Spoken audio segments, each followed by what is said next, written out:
በአንድ በኩል ድንገተኛ የሆነ የእጅ መዛል፣ የእጅ አለመታዘዝ፣ የእጅ መድከም፣ ድንገተኛ የሆነ በአንድ በኩል የእግር አለመታዘዝ፣ የእግር መዛል፣ አጠቃላይ እነዚህ ድንገተኛ የሆኑ ድንገተኛ ሕክምና የሚያስፈልጋቸው የስትሮክ ምልክቶች ናቸው። ታዲያ ዛሬ ስለ ስትሮክ እንነጋገራለን። ስትሮክ ምንድነው? ስትሮክ ምልክቶቹ ምንድናቸው? ለስትሮክ አጋላጭ የሆኑ ነገሮች ምንድናቸው? ስትሮክን የምንከላከልባቸው መንገዶች ምንድናቸው? ለስትሮክ የህክምና አማራጩ ምንድነው? የስትሮክ የህክምና ውጤቱና አጠቃላይ ጣፈንታው ምን ይመስላል የሚሉትን እናያለን። እስከ መጨረሻው አብራችሁ ይቆዩ። እስከዚያው ድረስ ግን ሳብስክራይብ ማድረግ እንዳትረሱ። ስትሮክ ምንድነው?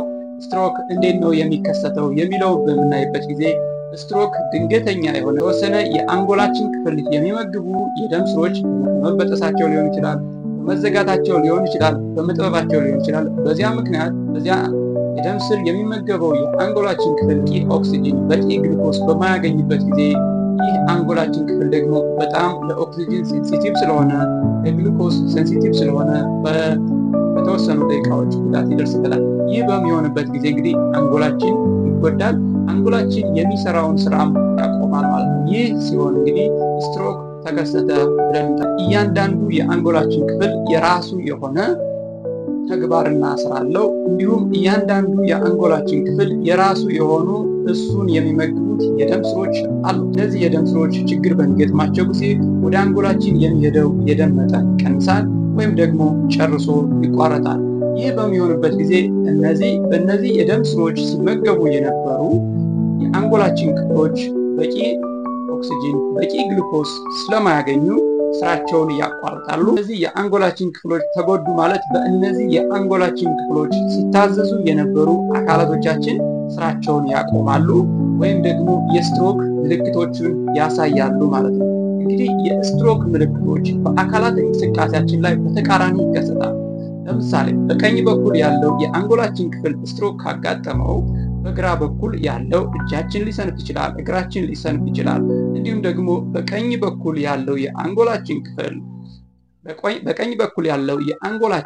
ስትሮክ ካጋጠመው በግራ በኩል ያለው የአካላችን ክፍል ስራውን ያቆማል። እጃችን፣ እግራችን ፓራላይዝ የሚሆንበት ሁኔታ አለ። ይህ የስትሮክ ክስተትን እንግዲህ በሁለት ከፍለን እናየዋለን። አንደኛው ለአጭር ጊዜ ከደቂቃዎች እስከ 24 ሰዓት ብቻ ቆይቶ የሚጠፋ የስትሮክ አይነት ከሆነ ትራንሲየንት ኢስኬሚክ አታክ ተብሎ ይጠራል። ይህ ማለት የተለያዩ ምክንያቶች፣ አንደኛ የጓጎለ ደም ከቀጠነ ያ የረጋ ደም በሚቀጥንበት ጊዜ ከተዘጋበት አካባቢ ቦታውን ቀይሮ ወደ ሌላ ቦታ በሚሄድበት ጊዜ ያ የአንጎላችን ክፍል ኒውትሪየንት ተመልሶ በሚያገኝበት ጊዜ፣ እንዲሁም ደግሞ በጎረቤት ያሉ ሌላ የደም ስሮች ያንን የተዘጋውን የደም ስር የተዘጋበትን የአንጎል ክፍል መመገብ የሚችሉበት ሁኔታ ሲፈጠር ይህ ትራንሲየንት ኢስኬሚክ አታክ ወይም ደግሞ ትንሽዬ የስትሮክ ለትንሽ ጊዜያት፣ ለትንሽ ደቂቃዎች፣ ለትንሽ ሰዓታት የሚቆይ የስትሮክ ሁኔታ ሊከሰት ይችላል። ይህን ትራንሲየንት ኢስኬሚክ አታክ ተብሎ ይጠራል ማለት ነው። ሌላኛው ይህ የስትሮክ አታክ ወይም ደግሞ እነዚህ ስትሮክ ምልክቶች 24 ሰዓትና ከዚያ በላይ ከቆዩ ስትሮክ ተብሎ ይጠራል ማለት ነው። ስትሮክ የሚከሰተው እንዴት ነው የሚለውን በምናይበት ጊዜ ደግሞ ምክንያቶቹ በሁለት ዋና ምክንያቶች ከፍለን እናያቸዋለን። አንደኛው ኢስኬሚክ ስትሮክ ነው። ሁለተኛው ሄሞሮጂክ ስትሮክ ነው። ኢስኬሚክ ስትሮክ የምንለው አብዛኛውን ጊዜ 80% የሚሆነውን የስትሮክ ምክንያት ነው ማለት ነው። ይህ ኢስኬሚክ ስትሮክ የምንለው የደም ስሮቻችን በቅባት በሚሞሉበትና በሚጠቡበት ጊዜ ይከሰታል። ይህም በሚሆንበት ጊዜ የአንጎላችን ክፍል የሚሄደው ደም ይቀንሳል ወይም ደግሞ ይቋረጣል። ሌላው ደግሞ ከሌላ ቦታ ተነስተው የሚመጡ የጓጎለ ደም፣ የረጋ ወይም የጓጎለ ደም እንዲሁም ደግሞ ከሆነ ቦታ ተነስተው የሚመጡ የስብ ቅንጣቶች ጠባብ የሆኑ በአንጎላችን ውስጥ የሚገኙ አርተሪዎችን በሚዘጉበት ጊዜ የሚከሰት የስትሮክ አይነት ኢቦሊክ ስትሮክ ተብሎ ይጠራል ወይም ደግሞ የመዘጋት ስትሮክ ልንለው እንችላለን ማለት ነው። ሌላው ሄሞሮጂክ ስትሮክ የምንለው በአንጎላችን ውስጥ ያሉ የደም ስሮች በተደጋጋሚ በተከሰተባቸው ኢንፍላሜሽን ሊሆን ይችላል፣ በሌላም ምክንያት በአደጋ ምክንያት ሊሆን ይችላል። በአንጎላችን ውስጥ ያሉ የደም ስሮች በሚፈነዱበት ጊዜ፣ በሚቋረጡበት ጊዜ ወይም ደግሞ በሚያፈሱበት ጊዜ ደም ወደ አንጎላችን አካባቢ እንዲፈስ ያደርጋል። ይህ ስትሮክ እንግዲህ በዋናነት የሄሞሮጂክ ስትሮክ ወይም ደግሞ የመድማት ስትሮክ ተብሎ ይጠራል። ይህ በሚሆንበት ጊዜ ያ የአንጎላችን የደማችን የተፈነዳበት አካባቢ በቂ ኦክስጅንና በቂ ግሉኮስ ማግኘት ስለማይችል አሁንም ሊሰራው የሚገባውን ተግባር በአግባቡ መስራት አይችልም። ይህ በሚሆንበት ጊዜ ደግሞ እንግዲህ ያ የአንጎላችን ክፍል ይሰራው የነበረው ስራ ይቋረጣል። እንዲሁም ምልክቶቹ በቀጥታ በአካላቶቻችን ላይ ይታያሉ። የስትሮክ ወይም ደግሞ የስትሮክ ምልክቶች ምንድን ናቸው? ስትሮክ እና ትራንዚት ኢስኬሚክ አታክ ያልኳቸው ከ24 ሰዓት በታች ያለው የስትሮክ ክስተት ምልክቶቹ ተመሳሳይ ናቸው። የስትሮክ ምልክቶች እንደየጉዳቱ መጠን ቦታ የተለያየ ነው።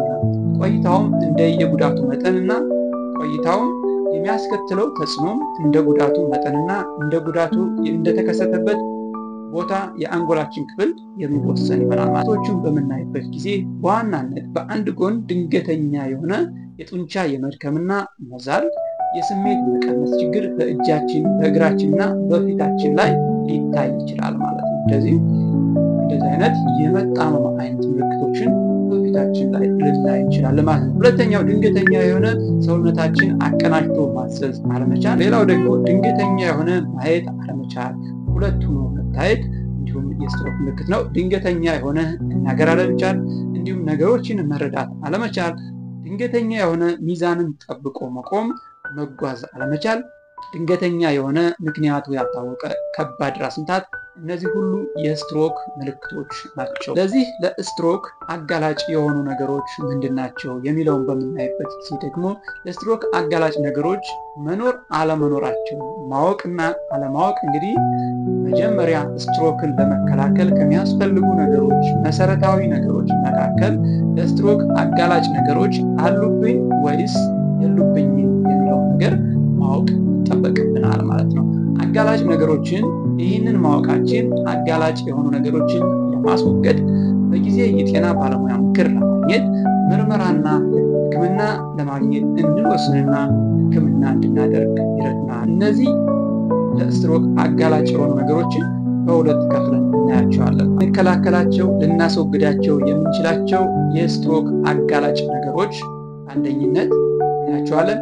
ሁለተኛው አይነት ደግሞ ልንከላከላቸው ወይም ደግሞ ልናስወግዳቸው የምንችላቸው የስትሮክ አጋላጭ መንስኤዎች አሉ። የኛ ለስትሮክ የመጋለጥና ያለመጋለጥ ሁናቴ ግን የሚወሰነው ድምር ውጤት ነው። ልንከላከላቸው የምንችላቸውን የስትሮክ አጋላጭ ምክንያቶችን መቆጣጠር ከቻልን አጠቃላይ የስትሮክ የመጋለጥ ዕድላችን መቀነስ እንችላለን ማለት ነው። ልንከላከላቸው የማንችላቸው የስትሮክ አጋላጭ ነገሮችን ማወቅ የሚያስፈልገው ቀድመን ምርመራ ለማድረግ፣ ቀድመን ራሳችን ለማወቅ፣ ቀድመን ሕክምና ለማድረግ ነው። ልንከላከላቸው የምንችላቸው ለስትሮክ አጋላጭ የሆኑ መንስኤዎች ምንድናቸው የሚለውን በምናይበት ጊዜ አንደኛው ከፍተኛ የሆነ ደም ግፊት በሰውነታችን ውስጥ ካለ ከቁጥጥር በደንብ ያልተቆጣጠርነው ከፍተኛ ደም ግፊት ካለብን ይህ ለስትሮክ ያጋልጣል። ሌላው የምናጨስ ከሆነ አሁንም ለስትሮክ የመጋለጥ ዕድላችን በእጥፍ ይጨምራል ማለት ነው። ሌላው የስኳር ህመም ካለብን ነው የስኳር ህመም ካለብን አሁን ለስትሮክ የመጋለጥ ዕድላችን ይጨምራል ማለት ነው። ከልክ ያለፈ ውፍረትም ካለብን ለስትሮክ የመጋለጥ ዕድላችን ይጨምራል። ከፍ ያለ ጤናማ ያልሆነ የኮሌስትሮል መጠን ካለብን ለስትሮክ መጋለጥ ዕድላችን ይጨምራል። በቂ የአካል ብቃት እንቅስቃሴ የማናደርግ ከሆነ ለኮሌስትሮል የመጋለጥ ዕድላችን ይጨምራል። ጤናማ ያልሆኑ የደም ስሮች፣ ጤናማ ያልሆነ የልብ የአመታት ስርዓት ካለን የደም ስሮቻችን በኮሌስትሮል የተጠቀጠቁ ወይም ደግሞ በኮሌስትሮል እየጠበቁ ከሆኑ እንዲሁም ደግሞ ትንሽ ስትሮኮች የተከሰቱብን ከሆነ ቅድም ትራንዚት ኢስኬሚክ አታክ ያልኳቸው አይነት ስትሮክ ወይም ደግሞ ትንሽ ስትሮክ ከዚህ በፊት የተከሰተብን ከሆነ ከሰዓታት ጀምሮ በብዙ ቀናት ውስጥ ስትሮክ ደግሞ የመከሰት እድሉ ከፍተኛ ስለሆነ ትራንዚት ኢስኬሚክ አታክ በሚከሰትበት ጊዜ ወደ ሕክምና ሄዶ ምርመራዎችን ማድረግ ያስፈልጋል። ሌላው የደም ህዋሳት ጤናማ ያልሆኑ የደም መጠን፣ ጤናማ ያልሆነ የደም ሴሎች መጠን እንዲሁም ደግሞ ጤናማ ያልሆነ የደም ህዋሳት ቅርጽ መኖር ለደም ስትሮክ በደማችን ውስጥ በደም ስሮቻችን ውስጥ በአንጎላችን ውስጥ ስትሮክ እንዲከሰት እና በስትሮክ እንድንመታ ያደርጋል። ሌላው ከልክ ያለፈ የአልኮል የምንጠጣ ከሆነ አሁንም ለስትሮክ የመጋለጥ እድላችን ይጨምራል።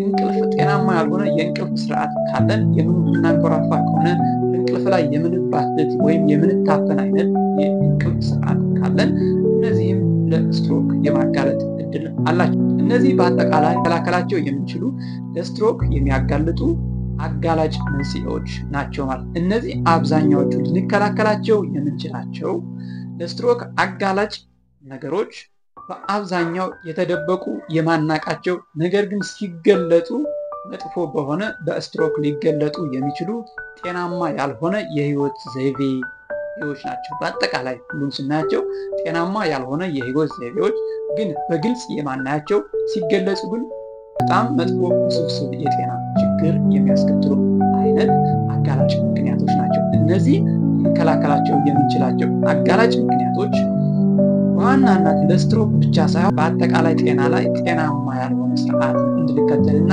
እድሜያችን በአጭር እንዲቀጭ እንዲሁም ደግሞ አጠቃላይ ውስብስብ የሆኑ የጤና ችግሮችን ይዘን እንድንቀጥል የሚያደርጉ ያልተገለጡ ሲገለጡ ግን መጥፎ ውጤት ይዘው የሚመጡ ድብቅ መርዞች ስለሆኑ እዚህ ጋር በደንብ ትኩረት ማድረግ ያስፈልገናል። ሌሎች ልንከላከላቸው የማንችላቸው ለስትሮክ አጋላጭ ነገሮች ደግሞ አንደኛው እድሜ ነው። እድሜያችን በጨመረ ቁጥር ለስትሮክ የመጋለጥ እድላችን እየጨመረ ይሄዳል።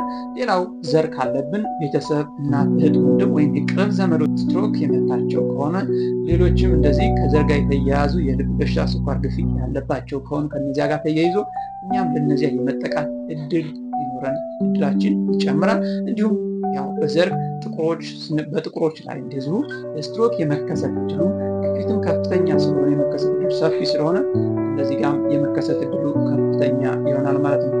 ሌላው የቀደመ የስትሮክ ታሪክ ካለን ቀድመን በስትሮክ የተጠቃን ከሆነ አሁንም በደግመን በስትሮክ የመጠቃት እድላችን ከፍተኛ ይሆናል ማለት ነው።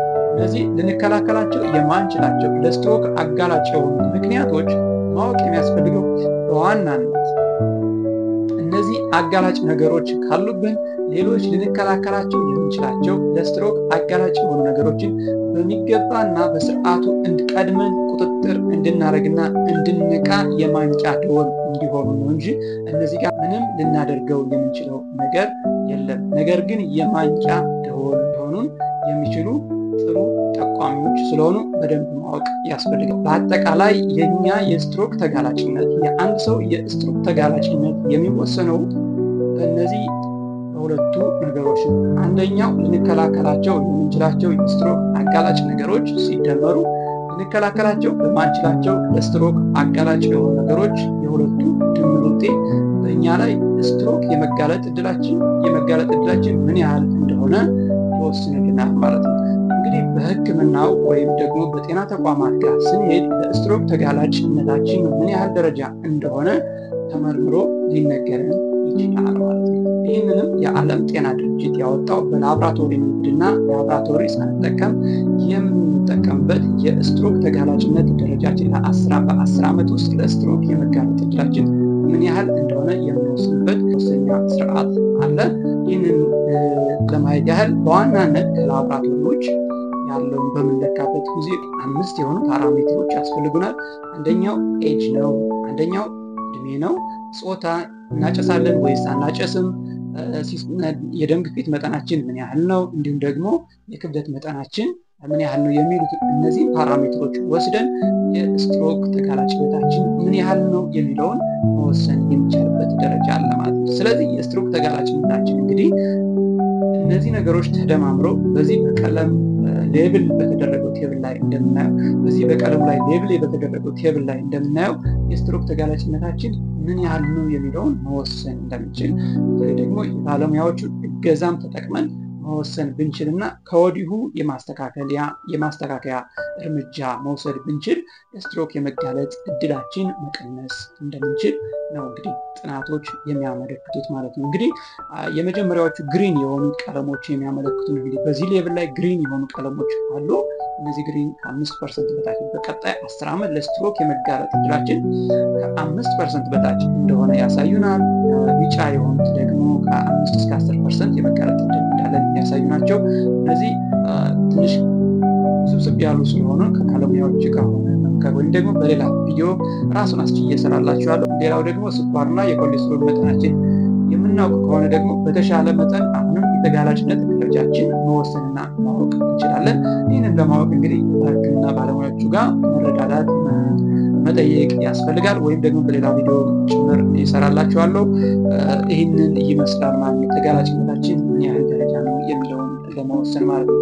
ታዲያ ስትሮክን የሚያጋልጡ ነገሮችን ካወቅን ምንድነው ማድረግ ያለብን የሚለውን በምናይበት ጊዜ መከላከያ መንገዶች አሉ። ስትሮክ ልንከላከለው የምንችለው በሽታ ስለሆነ እንግዲህ ስትሮክን ለመከላከል የምናደርጋቸው ነገሮች ምንድናቸው? ልናስወግዳቸው የምንችሉ የስትሮክ አጋላጭ የሆኑ ነገሮችን ማስወገድ መቻል ወይም ደግሞ በቁጥጥር ስር ማድረግ መቻል ከቻልን ስትሮክ የመጋለጥ እድላችን፣ ስትሮክ የመመታት እድላችን በእጅጉ መቀነስ እንችላለን ማለት ነው። አንደኛው የደም ግፊት መጠናችን ጤናማ በሆነ ደረጃ መቆጣጠር ነው። ሁለተኛው የተዛባ የልብ ምት ስርዓት ካለብን፣ የተዛባ የልብ ጤና ካለብን እሱን የማስተካከያ እርምጃዎችን መውሰድ ነው። ሲጋራ የምናጨስ ከሆነ ሕክምና ማድረግ ነው። ራሳችን ማቆም የምንችል ከሆነ ማቆም፣ ሕክምና የሚያስፈልገን አይነት ከሆነ ደግሞ ታክመን ሲጋራ ማጨሳችን ማቆም ያስፈልጋል። ሌላው አልኮል አብዝተን የምንጠጣ ከሆነ በተለይ ሴቶች ከአንድ መለኪያ በላይ የአልኮል የሚለካው በየምንጠጣበት እንትን ነው።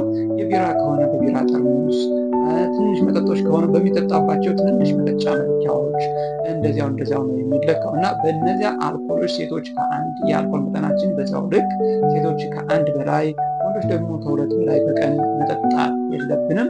እነዚህ ነገር ከዚያ በላይ ባለመጠጣት ለስትሮክ የመጋለጥ እድላችን መቀነስ እንችላለን። ሌላው የኮሌስትሮል መጠናችን ወይም በተለይ ደግሞ ጤናማ ያልሆነው የኮሌስትሮል መጠናችን እንዲቀንስ፣ ጤናማ የሆነው የኮሌስትሮል መጠናችን ደግሞ እንዲጨምር በማድረግ አሁንም ለስትሮክ የመጋለጥ እድላችን መቀነስ እንችላለን። ሌላው የስኳር መጠናችን ቁጥጥር ማስተካከል ወይም ደግሞ ጤናማ በተባለ ደረጃ ሪኮመንድ በሚደረገው የስኳር መጠናችን እንዲቀንስ ማድረግ ነው። ሌላው ከዚህ ጨምሮ የአካል ብቃት እንቅስቃሴ ማድረግ፣ መካከለኛ ደረጃ የአካል ብቃት እንቅስቃሴ በየቀኑ ለ30 ደቂቃ ወይም ደግሞ በሳምንት ከ150 ደቂቃ እስከ 300 ደቂቃዎችን መስራት አሁንም ለኮሌስትሮል የመጋለጥ ለስትሮክ የመጋለጥ እድላችን እንዲቀንስ ይረዳናል።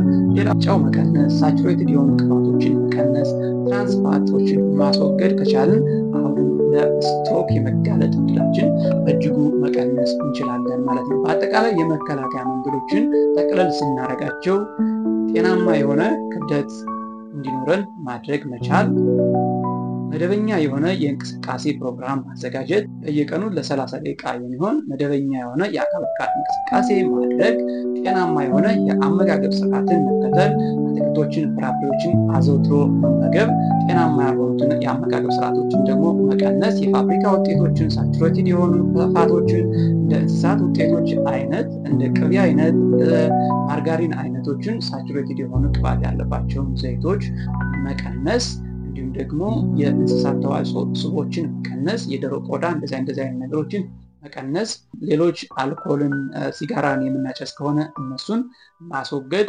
የሚቀነሱትን ደግሞ መቀነስ የምንችል ከሆነ አሁንም የስትሮክ ክስተትን በከፍተኛ ሁኔታ መቀነስ እንችላለን። ሌላው ተጋላጭነት ደረጃችን ማወቅ ያስፈልጋል። ተጋላጭነት ደረጃችን አውቀን ደግሞ ተጋላጭ ያደረጉ ነገሮችን መቀነስ፣ ሕክምና የሚያስፈልጋቸውን ደግሞ ሕክምና ማድረግ ያስፈልጋል። በተለይ የስኳርና የግፊት መጠናችን በደንብ ቼክ ማድረግና ጤናማ በሆነ ደረጃ በቁጥጥር ውስጥ ማድረግ ያስፈልጋል። ይህንን በማድረጋችንም የስትሮክ ክስተትን በእጅጉ መቀነስ ያስፈልጋል።